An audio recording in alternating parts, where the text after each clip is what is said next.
Vince, you requested this time last week, sit-down interview, and I have to tell you, there are some questions that I've had for several years since we worked together at World Championship Wrestling, and I hope you're ready for them. I'll answer whatever you've got. First off, let's start off for the uninitiated out there. What exactly would your roles be? What would your duties be as a wrestling TV writer? My duties as a wrestling TV writer is to assure there are as many eyeballs watching the product as possible. And that basically means, Mike, by any extremes necessary. You do what you have to do in order to put people in front of the television set watching your show, because whether you want to admit it or not, in this business, everything is ratings. In our case, everything is pay-per-view buys. So you do whatever you have to do to get people to watch the show. And in your opinion, how much does the writer affect the success or failure of a television program? Tremendously, Mike. Because again, if you were the writer of this show, we would have a 2-hour wrestling match that nobody would watch, Mike. Okay? The show would fail. The show wouldn't be on the air right now. I'm here to make sure that doesn't happen. Is there a place for wrestling? Without question. This sport, as you call it, was built on wrestling. Does it need to change? Does it need to evolve? You're damn right it does. And one day, sooner or later, you will understand that. Hey, Vince, at this point in time, do you feel any responsibility at all for the demise of World Championship Wrestling? You know, Mike, let me explain something to you, because that question gets brought up 100 times. Do you understand? I was actually writing the television at WCW for 9 months. Do you understand that, Mike? 9 months. You tell me, how long was WCW in existence? How many years, Mike? How many years? Many 10 years. years? 15 years? And you mean to tell me you're stupid enough to believe that in 9 months, Vince Russo put that out of business? Well, you know what? If I did, maybe it deserved to go out of business then. You know what? I think it was a very salvageable project at that time. No question. Look at the talent that WCW had. Look at the talent. Bill Goldberg, all the great cruiserweights that we had, Kevin Nash. And why was I brought in, Mike? I was brought in because the product was in the shitter.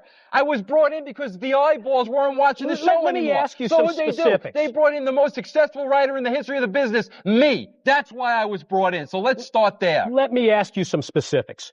In WCW, we had a signature trademark division called the Cruiserweights. Incredible talent. Eddie Guerrero, Rey Mysterio, and I can go on and on.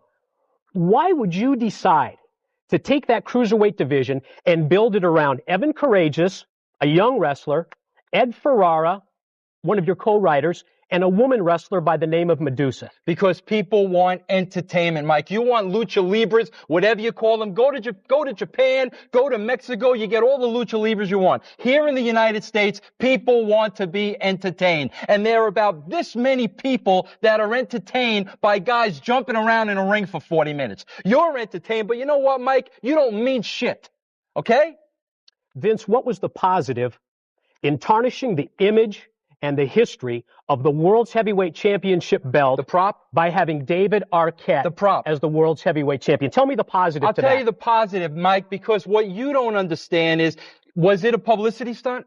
Yes, Mike, it was a publicity stunt. And you know what? The next day, I opened up the USA Today, and there was a picture in the USA Today of David Arquette covering Eric Bischoff. Would we have gotten that kind of coverage if DDP won the belt that night?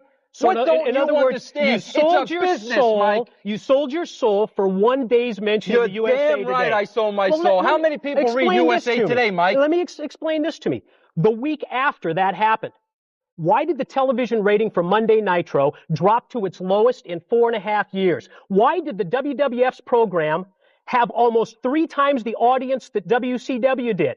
7.4 to 2.4. Well, Mike, first of all, it didn't work. Do you have those numbers here to show me? As far as I'm concerned, you're full of shit. You could sit around here and throw around all the numbers you want. I don't believe a word that comes out of your mouth. You want to show me those numbers? Then we'll talk about those numbers. All I know is USA Today was covering WCW for the only time in the history of the paper. Understand?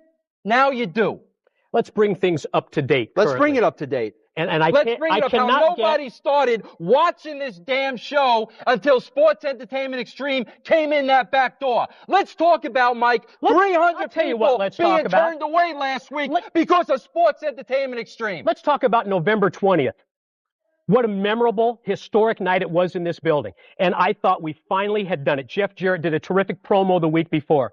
He told the people exactly what it meant to him to finally fulfill his quest And who cared? as world's heavyweight. And who cared? cared? There was Who incredible cared, Mike? heat in this building. I finally felt like we had turned the corner, and you had to ruin it by your interference. Ruin it? Mike, you've seen this building since then. Packed to the rafters. People screaming my name. People chanting Sports Entertainment Extreme. You think they care what Jeff said? You think they cared about his tradition promo? I heard it. Promo? Yeah, you can, they Mike. cared. And you're the only one. And if I leave this business in your hands and people like you, there won't be a TNA. I'm doing this for your own good, Mike. You know, Vince, this is your chance.